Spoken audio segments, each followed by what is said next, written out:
relation. I think you got it. Even paper 1 part B or section B, paper 2 section B, both the sections are almost very important in GS also. For example, yesterday we have Japanese Prime Minister Sane Takaichi's visit to India. Japan's first female Prime Minister and her maiden visit to India. And she is a disciple and follower and student of Shinzo Abe, who has very positive opinion about India. He made a very good friendship, and during his tenure, we have a very good relationship with Japan. So, Sane Takaichi have come to India. She is an aggressive leader, and her visit to India is very important. Next year, India and Japan are going to celebrate 75 years of diplomatic relations. So, those who are writing next year, this question is very important. India-Japan relations. In 2026 mains and 2027 mains, India or Indo-Japan relations, India-Japan relations are very important. How many of you have noted the points on the visit of Sane Takaichi? That is a problem. If you can remember 5 points, your answer is done, over. People feel that political science needs a lot of dynamic preparation, dynamism. But I believe that if you are updated every day with respect to IR and Indian governance, government, policy making, and Indian political system, it is useful for both GS and IR. That is called PSIR, Political Science and International Relations. Every day, whenever I read newspaper, whenever I make a video, I think most of you might be watching my videos. Whenever I make a video or I read newspaper or whenever we send some notes to you, you can observe the way we prepare that, the way we analyze that. I think few of you are from previous batches also. Every day you get this. Even if you follow my videos and these topics, your current affairs preparation with respect to IR and polity will be done along with your other GS subjects. Every day you get the handouts, right? Are you getting? So one more important thing which I wish to tell you is, ఇక్కడ కొంతసేపు మీకు అర్థమే భాషలో మాట్లాడతాను. Political సైన్స్లో ఒక magic ఉంటుంది. ఆ మ్యాజిక్ ఏంటంటే, పొలిటికల్ థింకర్స్ మనం చదువుతాం. Western political thought and Indian political thought. Plato, Aristotle, Machiavelli, Hobbes, Locke, Gramsci, Karl Marx, Hannah Arendt, ఇవన్నీ మనం చదువుతాం. Western political thinkers. దాంతోనే పొలిటికల్ సైన్స్ స్టార్ట్ అవుద్ది. ఆ థింకర్స్ పార్ట్ నేనే చెప్తాను స్వయంగా. పొలిటికల్ థింకర్స్ నేనే క్లాస్ చెప్తాను. Indian political thought, Gandhi, Ambedkar, Syed Ahmad Khan, Aurobindo Ghosh, okay, MN Roy, వీళ్ళందరూ ఉంటారు. ఇవే ఎప్పుడైతే వెస్ట్రన్ పొలిటికల్ థాట్ అర్థం చేసుకున్నామో జీవితాన్ని అర్థం చేసుకోవచ్చు. మీరు ఎవరినైనా స్టడీ చేసేయచ్చు, ఏదైనా అర్థమైపోద్ది. Political science is in my blood, not because it is my optional. It helped me to lead a very good life. Optional అప్పుడు ఎంత చదివానో పక్కన పెడితే క్లాసులు చెప్పి పొలిటికల్ సైన్స్లో ఆ మ్యాజిక్ అర్థమైపోయింది. చాలా స్టెబిలిటీ వచ్చింది మన మైండ్లో పొలిటికల్ సైన్స్ తీసుకుంటే. చాలామందికి అది ఒక సబ్జెక్ట్ లాగా, ఆప్షనల్ సబ్జెక్ట్ లాగా చూస్తారు. నేను అది ఒక లైఫ్ లైన్ లాగా చూస్తాను. I consider political science as a life line. It helped my lot, frankly speaking. And one more important thing I wish to tell you, what all you prepare in political science is also useful in ethics also, ethics subject. ముఖ్యంగా if you read different political thinkers like Immanuel Kant, Rousseau, Jeremy Bentham, utilitarian philosophy, all these things are useful to write very good answers in ethics also. Okay, so ఇప్పుడు Balalatha madam political science ఎందుకు తీసుకుంది అనేది మీకు చెప్తా. Balalatha madam బేసికల్గా అంత subject expert కాదు. చిన్నప్పుడు చదువులు అంటే అంత పెద్ద సబ్జెక్ట్స్లో ఎక్స్పర్ట్ కాదు. సో సివిల్స్ మీలాగా మాకు ప్రిలిమ్స్ ముందే ఆప్షన్ పెట్టేవాళ్ళం కాదు అప్పట్లో. వే బ్యాక్ ఇన్ 2004-5 ఆప్షన్లో ప్రిలిమ్స్ రాశాక సెలెక్ట్ చేసుకుంటాం. అది కూడా 2 ఆప్షన్స్ ఉంటాయి, నాట్ సింగిల్ ఆప్షన్. ప్రిలిమ్స్లో ఒక ఆప్షన్ ఉండేది, సెకండ్ ఆప్షన్ అని ఇంకో కాన్సెప్ట్ ఉండేది. ప్రిలిమ్స్లో ఒక ఆప్షన్ అంటే నేను లా ఫస్ట్ ఆప్షన్ అనమాట. దానిలో మల్టిపుల్ చాయిస్ క్వశ్చన్స్ ఇచ్చేవాళ్ళు ప్రిలిమ్స్లో. సీసాట్ ఉండేది కాదు 20 years బ్యాక్. ప్రిలిమ్స్లో ఒక optional subject. Second option choose చేసుకోవాలి, అది ఎప్పుడు ఆఫ్టర్ ప్రిలిమ్స్ రిజల్ట్స్ చూజ్ చేసుకోవాలి. నాకు ప్రిలిమ్స్ రిజల్ట్స్ August 10th వచ్చాయి, mains exam October 18th. August 10th 2004 2004 I got my prelims results. October 18th is the mains. I have not selected my second optional. So results వచ్చాక కూర్చుని అన్ని సిలబస్లు చూసిన తర్వాత political science నాకు జిఎస్తో integrate అవుద్ది అనిపించింది. నేను మా ఫాదర్ కూర్చొని చూసాం అనిపించింది. ఇక్కడ ఒక సార్ ఉండేవాళ్ళు, పబ్లిక్ అడ్మినిస్ట్రేషన్ టీచ్ చేసేవాళ్ళు మన పక్క ఇన్స్టిట్యూట్లో, కృపాదాన సార్ అని. ఆ సార్ దగ్గరికి వెళ్ళా, సార్ పొలిటికల్ సైన్స్ తీసుకుందాం అనుకుంటున్నా అంటే సార్ బుక్స్ లిస్ట్ చెప్పారు. ఎన్ని బుక్స్ తెలుసా, పెద్ద అప్పట్లో ఆ బుక్స్ 10,000 15,000 అయినాయి, పెద్ద ప్యాక్. అవి 2 monthsలో ఎలా చదువుతా? ఇదంతా కాదు, షార్ట్ కట్లో నేను సొంతంగా నేర్చుకున్నాను ఒక నెలంతా కూర్చుని పొలిటికల్ సైన్స్. మీకు తెలుసా, నేను పొలిటికల్ సైన్స్ ఎప్పుడు రాసినా టాప్ మార్క్స్. రీజన్, ఆ హడావుడిలో ఆ ప్రెషర్లో ఓన్గా గుర్తుపెట్టుకున్నా చాలా థింగ్స్. అది నాకు లాస్ట్ 20 years నుంచి లైఫ్కి చాలా ఉపయోగపడింది అనమాట. సో అందుకని నేను పొలిటికల్ సైన్స్ నా సజెషన్ అది. కానీ అందరికీ అది సూట్ అవుద్దో తెలీదు. మన మైండ్ సెట్ కూడా ఇంపార్టెంట్. సివిల్స్లో పొలిటికల్ సైన్స్ తీసుకోవాలా వద్దా, యూపీఎస్సీ సివిల్స్ ఎగ్జామ్లు అనేది మన మైండ్ సెట్. ఓకే, సో మీకు నచ్చితే చాలా ఇంట్రెస్టింగ్ ఉంటుంది సబ్జెక్ట్. కొంతమందికి బయాలజీ ఇష్టం ఉంటుంది, కొంతమందికి మ్యాథ్ ఇష్టం ఉంటుంది, కొంతమంది తెలుగు ఇంట్రెస్ట్ ఉంటుంది, ఇంగ్లీష్ అట్లా. మీకు పొలిటికల్ సైన్స్ పిఎస్ఐఆర్ అనే ఈ ఇంట్రెస్ట్ ఉంటే it's a good optional. Okay, లేదు మేము ఎంబీబీఎస్ చదివాం మాకు ఆంథ్రోపాలజీ కావాలి, మీ ఇష్టం. ఓకే కదా. సో ఆప్షనల్ అనేది మన మైండ్ సెట్కి సూట్ అవ్వాలి, ఆప్షనల్ అనేది మనల్ని ఎంరిచ్ చేస్తుంది. అండ్ ఇప్పుడు పొలిటికల్ సైన్స్ సంబంధించి ఉన్న రియాలిటీస్ అండ్ మిత్స్, అంటే ఏది నిజం ఏది మిత్ చెప్తా. ఒకటి, పొలిటికల్ సైన్స్లో ప్లస్ పాయింట్ ఏంటంటే ఆన్సర్ రైటింగ్ స్కిల్స్ కానీ జిఎస్ కానీ పొలిటికల్ సైన్స్ కంప్లీట్గా కలిసి వస్తుంది. Answer writing skills, GS skills, political science కంప్లీట్గా కలిసి వస్తుంది. నెంబర్ 1. నెంబర్ 2, పొలిటికల్ సైన్స్ అనేది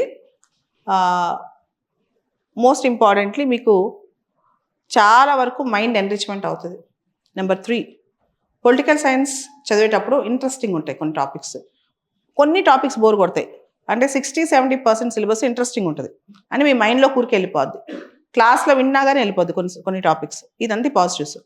ఛాలెంజెస్, బయట ఉన్న మిత్స్ చెప్తా. ఒకటి, పొలిటికల్ సైన్స్ సిలబస్ ఎక్కువ, పొలిటికల్ సైన్స్ డైనమిక్. ఈ 2 బయట ఎక్కువ డిస్కషన్లో ఉన్నాయి. దీని రెండింటికి ఒక ఆన్సర్ చెప్తాను. పొలిటికల్ సైన్స్ సిలబస్ ఎక్కువ తక్కువ నేను డిస్కస్ చేయను, కాకపోతే యూపీఎస్సీ తెలివిగానే అందరికీ సిలబస్ స్కేలింగ్ ఉంటుంది. చాప్టర్స్ ఎక్కువ కనిపించేసరికి సిలబస్ ఎక్కువ అనుకోవడం పొరపాటు. ఓకే, ఒకవేళ అలా అనుకున్నా నువ్వు జిఎస్లో ప్రిపరేషన్ చాలా ఈజీ అయిపోయింది. Number 2, dynamic part. పొలిటికల్ సైన్స్లో రోజు అప్డేట్ అవ్వాలి, అప్డేట్ అవ్వాలి, ఇది ట్రూత్. కానీ అప్డేట్ అవ్వడం అనేది మీకు ఇంటర్వ్యూ ప్రిపరేషన్ కానీ, ప్రిలిమ్స్ ప్రిపరేషన్ కానీ, మెయిన్స్ జిఎస్ ప్రిపరేషన్ కానీ, ఎస్ఏ ప్రిపరేషన్ కానీ వీటన్నిటికి కూడా అవసరం. కాబట్టి మీరు సివిల్స్ చూజ్ చేసుకున్నప్పుడే, యూపీఎస్సీ రాద్దాం అనుకున్నప్పుడే అప్డేట్ అవ్వడం తెలుసుకోవాలి. సో అప్డేట్, నీళ్ళు తప్పేంటి? ఆమె clear? Okay, so and next thing, political సైన్స్లో సిలబస్. మీరు ఒకసారి సిలబస్ బుక్ మీ దగ్గర ఉంది, ఇది మన సిలబస్ బుక్ ఓపెన్ చేస్తే paper 1 part A, political science syllabus paper 1 part A. ఈ పేపర్ 1 సెక్షన్ ఏ అనొచ్చు, పార్ట్ ఏ అనొచ్చు. పొలిటికల్ థియరీ అండ్ ఇండియన్ మొత్తం పొలిటికల్ థియరీ సెక్షన్ ఏ. దీనిలో western political thought 10th chapter చూడండి. 10th చాప్టర్తోనే క్లాసులు స్టార్ట్ అవుతాయి. ప్రతి వీక్ నావి 2 క్లాసెస్ సెషన్స్ ఉంటాయి. Western political thought, Indian political thought నేను చెప్తాను. Plato, Aristotle, Machiavelli, Hobbes, Locke, J.S. Mill, Karl Marx, Gramsci, Hannah Arendt. ఇవన్నీ వెస్ట్రన్ పొలిటికల్ థాట్. సో మీకు ఒక్కొక్కరి గురించి ఒక్కొక్క కాన్సెప్ట్ చెప్తాను, మీకు క్లారిటీ వచ్చేస్తుంది. Plato was an utopian. Utopia means unreal world, imaginary world. ఏమంటాడు తెలుసా? He gave a concept called philosopher king. Plato gave a concept called philosopher king. పరిపాలించే వాళ్ళకి పెళ్ళిళ్ళు ఆస్తులు వద్దు అంటాడు. Economic power and political power should never be intermixed. ధనకాంక్ష, రాజ్యాధికారం ఒకే వ్యక్తిలో ఉండకూడదు అంటాడు. ఎవరైతే పొలిటికల్ పవర్ ఎంజాయ్ చేస్తున్నారో వాళ్ళకి ఎకనమిక్ పవర్ ఇవ్వద్దు అంటాడు. ఫిలాసఫర్స్ రూల్ చేస్తేనే సొసైటీ బాగుంటుంది, దేశాలు బాగుంటాయి అంటాడు. Until philosophers are kings or kings or princes in the world have the power of philosophy, the cities will never rest from their evils. I'm repeating. Until philosophers are kings or kings or princes in the world have the spirit and power of philosophy, the cities will never rest from their evils. పరిపాలించే వాళ్ళకి తత్వం తెలిసి ఉండాలి, లేదా తత్వవేత్తలు పరిపాలించాలి, లేకపోతే దేశంలో అరిష్టం తప్పదు అని. అంటే ఏం లేదు. If rulers become husbandmen and house keepers, they start fighting with internal enemies rather than with external enemies. అంటే పరిపాలించే వాళ్ళు భర్తలుగా మారిపోతే, కుటుంబకాంక్ష సెల్ఫిష్నెస్ పెరిగిపోతే, వాళ్ళు బహిర్గత శత్రువులతో ఫైట్ చేయకుండా అంతర్గత శత్రువులతో ఫైట్ చేస్తారు. ఇంటర్నల్ ఎనిమీస్ అంటే సెల్ఫిష్నెస్ కావచ్చు, గ్రీడ్ కావచ్చు, నెపోటిజం కావచ్చు, ఫేవరెటిజం కావచ్చు, నా ఫ్యామిలీకి కూడబెట్టాల అంశం కావచ్చు, ఇవన్నీ అన్నమాట. సో ఇలా ప్లేటో ఒక కాన్సెప్ట్ ప్రపోజ్ చేస్తుంది, అదే ఫిలాసఫర్ కింగ్. ప్లేటో వాళ్ళ టీచర్ పేరు సోక్రటీస్. సోక్రటీస్ వాళ్ళ student Plato. Okay. So Socrates ఖచ్చితంగా టీచర్ ఇంపాక్ట్ స్టూడెంట్ మీద ఉంటుంది. ఓకే. సోక్రటీస్ స్టూడెంట్ ఎవరు? ప్లేటో. సోక్రటీస్ చాలా గొప్ప తత్వవేత్త. He is a great Greek philosopher. He was a great Greek philosopher. ఆయన చాలా ఇంపార్టెంట్ విషయాలు చెప్పారు. ఈవెన్ ప్లేటో కూడా అదే మాట అంటాడు, and unexamined life is not worth living. Unexamined life అంటే ఎగ్జామినేషన్స్ రాయని లైఫ్ అని కాదు.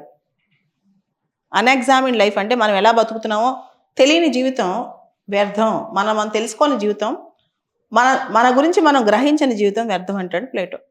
An unexamined life is not worth living. Bring all the gold and all the silver upon the earth and inside the earth. You cannot equate it with a virtuous man, said by Plato.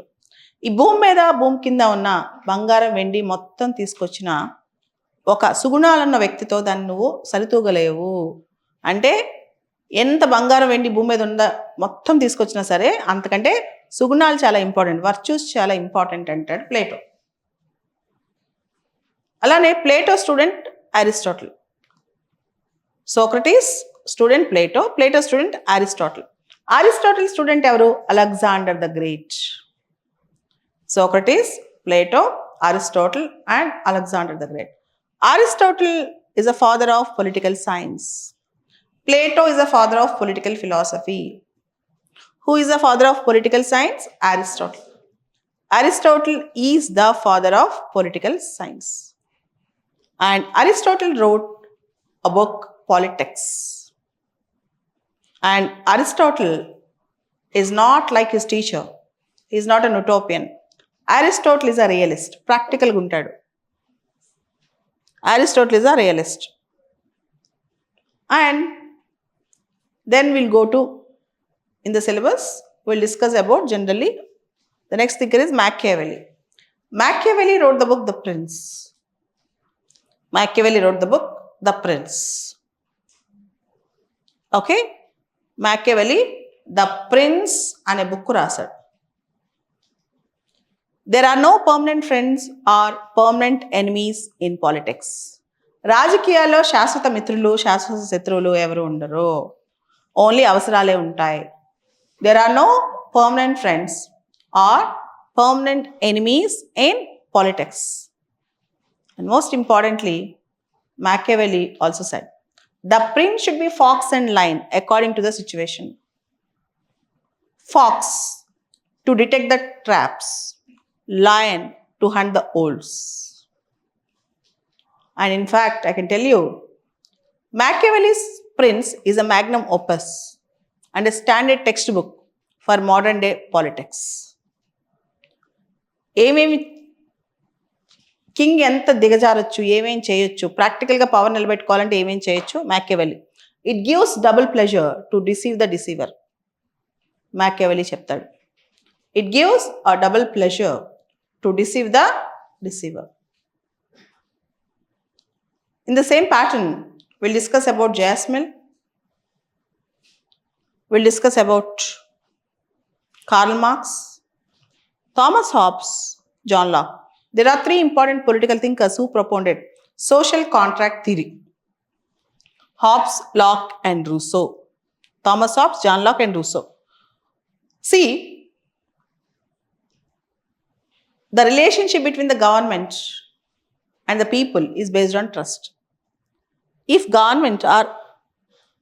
the governor, the person who is in the ruling power, if he fails to perform, does the people have the right to withdraw from him, throw away him? Yes. పరిపాలించే వాళ్ళు perform చేయకపోతే వాళ్ళని తొలగించే హక్కు మనకుందా? ఉంది. The relationship between the rulers and ruled is based on trust. If the trust is broken, people have every right to withdraw from the contract, said by John Locke. Okay? So, it's called limited monarchy, constitutional monarchy. And Karl Marx, I think you all know, workers of the world unite and fight. You have nothing to lose but your chains. The history of all hitherto existing societies is nothing but the history of class struggle. The history of all hitherto existing societies is nothing but the history of class struggle. In the similar pattern, we read about Antonio Gramsci and Hannah Arendt also. So వీళ్ళందరూ political thinkers, చాలా ఎక్స్టెన్సివ్గా discuss చేస్తాం, చాలా అద్భుతంగా ఉంటుంది discuss చేసేటప్పుడు కూడా. If వాళ్ళని చదివిస్తే ఇంక మనుషుల్ని చదవటం చాలా ఈజీ అయిపోతుంది. You can read people. Political థింకర్స్ని చాలా ఇన్డెప్త్ ఇంట్రెస్ట్గా చదివితే మాత్రం చాలా విషయాలు అర్థమవుతాయి. అలానే ఇండియన్ పొలిటికల్ థాట్ కూడా. ఇండియన్ పొలిటికల్ థాట్ వల్ల కన్నా western political thought, Indian political thought ఎగ్జామ్కి ఇంపార్టెంట్, అది వేరే విషయం. బట్ వెస్ట్రన్ పొలిటికల్ థాట్ చదివితే లైఫ్ చదివేయచ్చు. ఆ తర్వాత పొలిటికల్ థీరీస్ చదువుతాం. రైట్స్ అంటే ఏంటి, డెమోక్రసీ అంటే ఏంటి, లిబర్టీస్ అంటే ఏంటి, ఫ్రీడమ్స్ అంటే ఏంటి, స్టేట్ అంటే ఏంటి, అలానే జస్టిస్ అంటే ఏంటి, ఇలా చదువుతాం. And approaches, political science approaches, traditional and modern. ఇది paper 1 section A. Paper 1 section B, Indian government and politics. In Indian government and politics, what all you study in polity, like fundamental rights, Indian constitution lo important, fundamental rights, fundamental duties, directive principles, Indian judiciary, center state relations, panchayats and municipalities, basic structure theory, ఇవన్నీ చదువుతాం. చదివిన తర్వాత next లెవెల్లో కొన్ని political parties అంటే party system అంటే ఏంటి, pressure groups అంటే ఏంటి, సోషల్ మూవ్మెంట్స్ అంటే ఏంటి, అలానే మనం ప్రత్యేకంగా ల్యాండ్ రిఫార్మ్స్ గురించి చదువుతాం. అది ఆల్రెడీ జిఎస్ కూడా ఇంపార్టెంట్ అనమాట. Planning in the liberalised era, ఈ కాన్సెప్ట్స్ చదువుతాం, ఇవన్నీ చదువుతాం. ఇదంతా paper 1 section B. Paper 1 section B చదువుతుంటే అంటే మనం చాలా ఎక్స్టెన్స్ చదువుతాం, జిఎస్ మొత్తం కవర్ అవుద్ది ఆల్మోస్ట్. అంటే జిఎస్లో ఉన్న చాలా పార్ట్స్ వచ్చేస్తాయి దానిలోకి. అదేవిధంగా మీరు పొలిటికల్ సైన్స్ చూస్తే కనుక paper 2 section A, paper 2 section B, ఇదంతా చూస్తే ఐఆర్.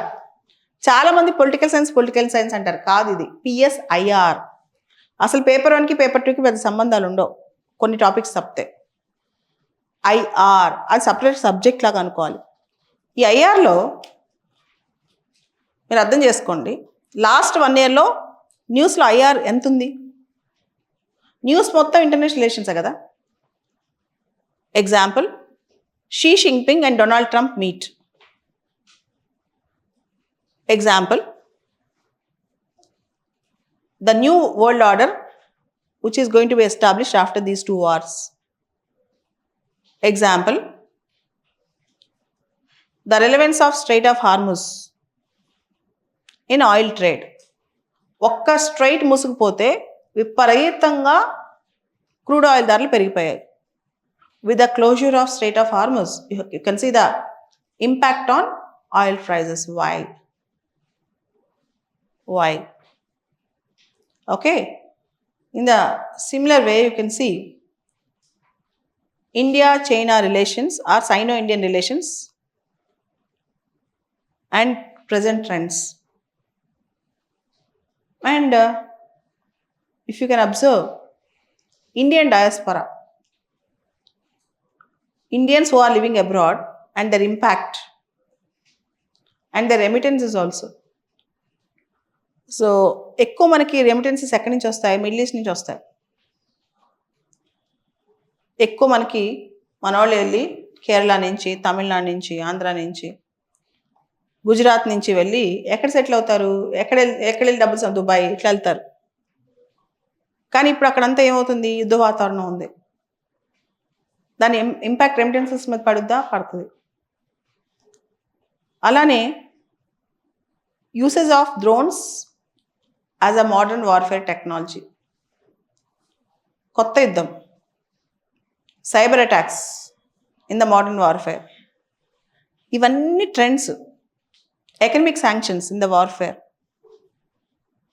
ఇప్పుడు వార్లో ఫస్ట్ స్టెప్ ఈ మధ్య కత్తులతో యుద్ధాలు కాదు, ఎకనమిక్ శాంక్షన్స్ పెడితే చాలు ఇన్ ద గ్లోబలైజ్డ్ వరల్డ్. ఇట్లా ఈవెన్ ఆఫ్రికా, వరల్డ్ మొత్తం ఇప్పుడు యూరోప్ సాచురేట్ అయిపోయింది, అమెరికన్ మార్కెట్ సాచురేట్ అయిపోయారు. అప్కమింగ్ మార్కెట్స్ ఎక్కడున్నాయి? Africa. Now there is a trend called scramble for Africa. Okay. అలానే India and its neighbourhood, India Pakistan, India Bangladesh, India Sri Lanka, India Nepal, India Bhutan, ఈ చుట్టుపక్కల India Maldives, వీటి మీద సపరేట్గా నోట్స్ చేసుకోవాలి. India and big powers, India America, India China, India Japan, India EU, ఇవన్నీ India and big powers అనమాట. అలానే India's role in the crisis in the middle east. ఈ క్రైసిస్లో ఇండియా రోల్ ఏంటి? ఇండియా విశ్వగురువా విశ్వామిత్రానా? ఇండియా విశ్వగురునా విశ్వామిత్రానా? విశ్వామిత్ర అని కూడా అంటున్నారు. Okay. And India's role in Indo Pacific region. ఇవన్నీ కూడా ఒక రోజులో వచ్చాయి కాదు. ఎవ్రీడే, ప్రతిరోజు న్యూస్ పేపర్ అప్డేట్స్ చూసుకోవాలి, ప్రతిరోజు కరెంట్ అఫైర్స్తో కనెక్ట్ అవ్వాలి. అందుకే పొలిటికల్ సైన్స్ డైనమిక్ అంటారు. నేను అంటాను డైనమిక్ అనే కన్నా పొలిటికల్ సైన్స్ చదివితే ప్రపంచం అర్థం అవుద్ది, జిఎస్ కూడా బాగా ఎన్రిచ్ అవుద్ది అంటుంది. పక్కాది. ఎస్ఏ రైటింగ్ కూడా ఇంప్రూవ్ అవుతుంది. అలానే ఇదంతా సెక్షన్ బి చెప్పా. Paper 2 section B. Paper 2 section ఏలో ఐఆర్ థీరీస్ ఉంటాయి. Realism, idealism, functionalism, Marxist approach to IR, systems approach to IR, ఇలా థీరీస్ ఉంటాయి. రియలిజంలో మార్గెన్తో ఆయన గురించి చదువుతాం. అలానే నాన్ అలైన్మెంట్ థీరీ, అలీనోద్యమం యొక్క ఆవశ్యకత, relevance of NAM, non alignment theory, relevance of NAM. అలానే India and WTO, world trade organisation, UN system, ఐక్యరాజ్య సమితి, గ్లోబల్ కామన్స్ అంటే what we enjoy in common. మహాసముద్రాలు ఉన్నాయి, హై సీస్, అందరికి కామన్ అవి. స్పేస్ ఉంది, అందరికి common. Can anyone own the space? But we can use it, right? Outer space ఉంది, అది కూడా గ్లోబల్ కామనే. ఇప్పుడు సైబర్ స్పేస్ ఉంది, గ్లోబల్ కామనే. ఇవన్నీ కూడా గ్లోబల్ కామన్స్లో చదువుతాం. వరల్డ్ వైడ్ పొలిటికల్ పార్టీస్ ఎలా ఉన్నాయి, వరల్డ్ వైడ్ డెమోక్రటిక్ సిస్టమ్స్ ఎలా ఉన్నాయి, terrorism as a common threat to the world. ఇవన్నీ paper 1, paper 2 section A. So ఇదంతా కలిపి పిఎస్ఐఆర్ అంటాం అనమాట. We call it as political science and international relations. Last 15 years నుంచి సిఎస్బిఐఎస్ అకాడమీలో ఆప్షనల్ క్లాసెస్ మార్నింగ్ 7 స్టార్ట్ అవుతారు. తెలుసా మీకు అది? కొత్త ట్రెండ్ ఏంటంటే మీరు జెన్జీ నిద్ర లేవట్ల పొద్దున్నే. సో పాలసీ చేంజ్ వస్తుంది సిఎస్బిలో. ఆప్షనల్స్ ఈవినింగ్ పెట్టే పాలసీ చేంజ్, పాలసీ షిఫ్ట్ వస్తుంది. How many of you like it? నాకు ఎప్పుడు కూడా my favourite is morning 7, 7:30, 8 max. కానీ ఇప్పుడు ఏమైందంటే ఫస్ట్ ఇంట్రెస్ట్గా వస్తున్నారు, క్లాసులు లేవకుండా ఒక్కొక్క రోజు నిద్ర లేవట్ల. నైట్ టైం రీల్స్ చూడటం, సినిమాలు చూడటం, తెల్లారి 10 దాకా పడుకోవడం, అప్పటి నుంచి చదువు మొదలెట్టడం. ఆ ట్రెండ్ ఎక్కువైపోయింది మీలో. Am I right? ఇది ప్రాక్టికల్గా మాట్లాడుకుందా. నేనేమి I'm not criticising anyone. Am I criticizing people? No. This is the reality which I have observed in the recent past. Even the civil services aspirants are not getting up early in the morning. What do you tell? What do you say about this? మీరు చూడండి, అశోక్ నగర్లో 5 years back morning 6 కల్లా tea షాప్లన్నీ బయట ఫుల్గా ఉండేవి. ఇప్పుడు morning 6 లేసి బయటికి రండి, ఎవరు కనిపించరు. చాలామంది మీరందరూ కూడా హాస్టల్స్లో ఉంటారు కదా, 6 o'clock లెగుస్తున్నారు జనాలు. How many of you say 6 o'clock ఎక్కువ మంది లేవట్లేదు అనేది? నేను ఒక డిక్లైన్ అబ్జర్వ్ చేశాను. అంటే కొంతమంది ఉండొచ్చు, కానీ అప్పుడైతే ఆల్మోస్ట్ 90% 6 o'clock కల్లా డే స్టార్ట్ అయిపోయేది. ఇప్పుడు లేదు. సో దీని మీద సిఎస్బిలో కూడా డిస్కషన్ జరుగుతుంది. ఆప్షనల్ సబ్జెక్ట్ ఎన్ని గంటలకి పెడదాం అనేది, పాలసీ షిఫ్ట్ చేయాలని చెప్పి ఒక డిస్కషన్ జరుగుతుంది. చూడాలి అది. కానీ నేను ఆప్షన్ చదవటం మొదలు దగ్గర నుంచి చెప్తున్న వరకు మార్నింగే ఉంటుంది అనమాట. మార్నింగ్ లేసి కళ్ళు మూసుకుని నిద్రలేసి వచ్చి పొలిటికల్ సైన్స్ చెప్పడం నాకు అలవాటు. బట్ ఇప్పుడు చేంజ్ షిఫ్ట్ అవుతుంది, చూడాలి. కానీ మార్నింగ్ ఫ్రెష్ మైండ్ తింటే చాలా బాగుంటుంది. మార్నింగ్ ఫ్రెష్ మైండ్తో ఆప్షన్ తింటే పొలిటికల్ సైన్స్ డైరెక్ట్గా బ్రెయిన్లోకి వెళ్ళిపోయింది, బ్లడ్లోకి కూడా వెళ్ళిపోయింది. లేదబ్బా ఈవినింగ్ చేస్తామంటే అన్ని బ్రెయిన్లో అన్ని చెత్త అంతా పెట్టాక పొలిటికల్ సైన్స్ అవుతాం. సో ఇప్పుడు చెప్పండి, ఎంతమందికి ఈవినింగ్ కావాలి పొలిటికల్ సైన్స్ చేస్తాండి? ఆన్లైన్ వాళ్ళు కూడా. ఆన్లైన్లో ఎంతమంది ఉన్నారమ్మా చూడు ఒకసారి. Those who want to join online political science optional, how many of you want it in the evening? Okay, Raja, political science option will be conducted in the morning. Okay, for this year also. Is it okay for you? Is there any objection? Okay. నేను ఊర్లో ఉన్న రోజు నేను political science తీసుకుంటా. నేను చెప్పేది కూడా ఇప్పుడు చెప్తాను. పొలిటికల్ థాట్ అదే కోర్. ఏదైతే పొలిటికల్ థాట్ ఉందో అదే కోర్ అనమాట. అది పూర్తిగా నేనే చెప్తాను. ఓకే. అండ్ కరెంట్ అప్డేట్స్ కూడా నేను చెప్తుంటాను క్లాస్కి వచ్చినప్పుడు. ఓకే, అలాంగ్ విత్ మీ Rahul sir and Raja sir, ఒక టీమ్ ఆఫ్ టీచర్స్ మీకు ఉంటారు. Okay, anything you can ask, any doubt you can get it solved. ఓకేనా? All the best. Thank you all.